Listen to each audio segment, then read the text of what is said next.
Musiko po.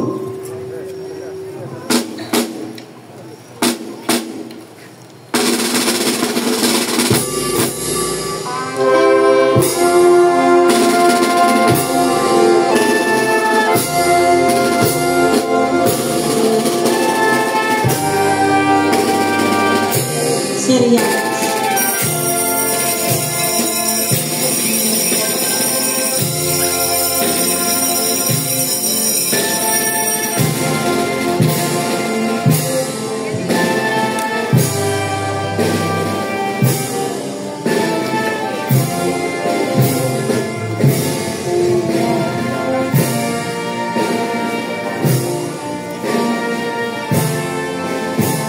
San Miguel Arcangel Manila, ang puno ng bayan ng Manila, si San Miguel Arcangel ang prinsipe at puno ng mga mabubuti na rin.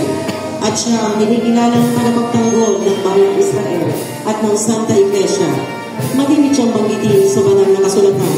Sa huling aklat ng bagong tipan ay mababasa ang malaking labanan ng dalawang pangkat ng mga mabubuti at masasama. Ang anghel na pinamumunan ni Lucifer. Ang ibig sabihin ng salitang Miguel Hebreo ay sino ang katulad ng Diyos. San Miguel Arcangel de Manila, ipagtanggol mo kami. San Jose. Si San Jose ay mula sa angkan ni David, ay ang esposo ng mahal na Birhen Maria at itinuturing na ama ni Jesus sa lupa. Siya ang pintakasi ng mga ama, manggagawa at ng maluwalhating pagpanaw. Siya rin ay kinikilalang patron ng buong Santa Iglesia. Maria Bambinera. Ang Arkanghel Gabriel ay nagatid kay Santa Ana ng mabuting balita na siya ay magdadalang tao sa kanyang sinapupunan. Ang ina ng Diyos na tatawaging Maria at ang kanyang sinapupunay pababanalin dahil siya ay malinis na maglilihim bilang pagtukoy sa yugto sa aklat ng Genesis. La Niña Maria de la Presentación. Nang 3 taong gulang na si Maria, ang kanyang mga banal na magulang na sila Santa Ana at San Joaquin ay tinupad ang kanilang pangako. Tinipon nila ang kanilang mga kamag-anak at kaibigan. Binihisan nila ang Batang Maria ng puting damit. Pinili nila San Joaquin at Santa Ana ang Hebreyong pangalan ng Miguel na nangangulugang babae o soberano.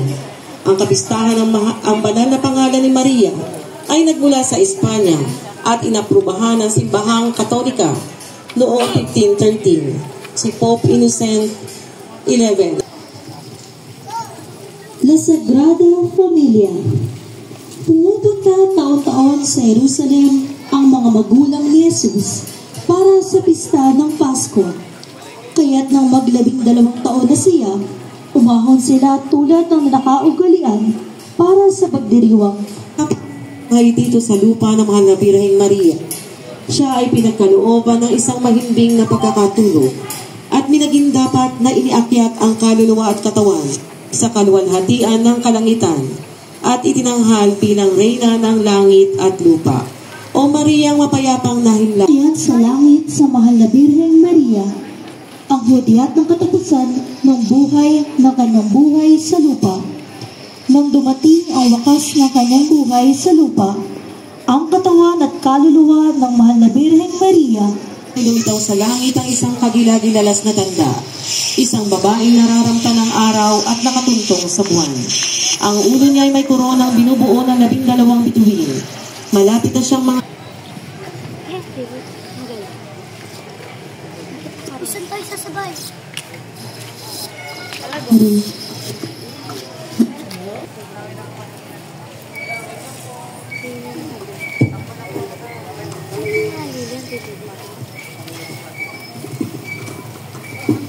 Nuestra Señora de Fatima.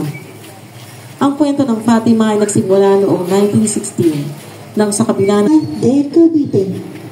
Ang larawan ng La Virgen de la Soledad de Portabaga o ang mahal na Birhen ng Soledad ay ang patrona ng Cavite. Kilala rin ang tawag na Reina de Cavite at Luz. Ang imahen ay nakapinta. Hindi ito tradisyonal na ukit na imahe na nakalagay sa gitna ng isang altar sa isang simbahan ng parokya.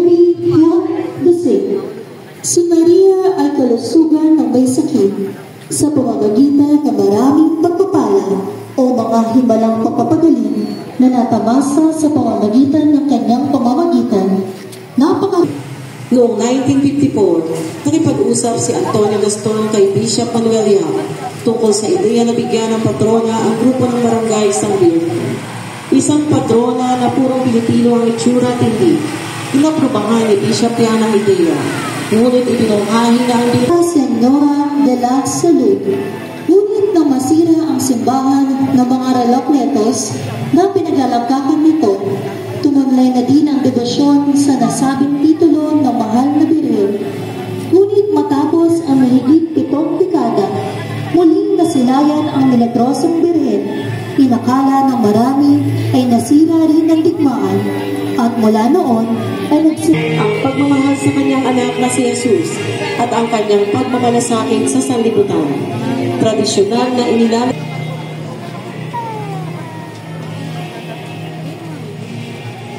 Nuestra Señora de Lourdes. Noong Pebrero 11, 1858, si Bernardita Sobirios ay nagtungo sa parang ng Masabel, malapit sa Lourdes. Ang isang magandang babae.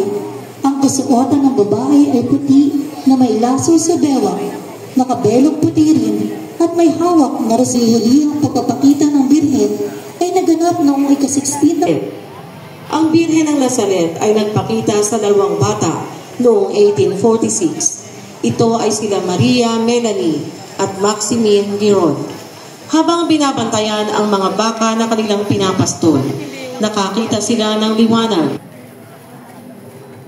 Nuestra Señora de la Medalla Milagrosa. Ayon sa salaysay, unang nagpakita ang mahal na birhen sa madre ng gangalang Catalina sa ortaryo ng Daughters of Charity sa Paris. Utusan ng mahal na birhen si Juan na pumunta kay Obispo Sumaraga upang hilingi na magpatayo ng isang simbahan sa lugar na kanyang pinagpakitaan. Ngunit naging maingat ang obispo, kaya siya ay humingi ng tanda bilang katunayan na Señora de Monte Carmelo. Sang-ayon sa tradisyon, nagpakita ang mahal na birhen kay Simon Stock sa Cambridge, England. Nuestra Señora del Santísimo Rosario. Ayon sa tradisyon ng simbahang Katolika, ibinigay at iduro ng Birheng Maria ang pagdarasal ng Señora del Pilar. Ayon sa matandang tradisyon ng mga taga Saragossa sa bansang Espanya, labis na kalungkutang nadarama ni Santiago Mayor, isa sa mga orihinal na mga apostol.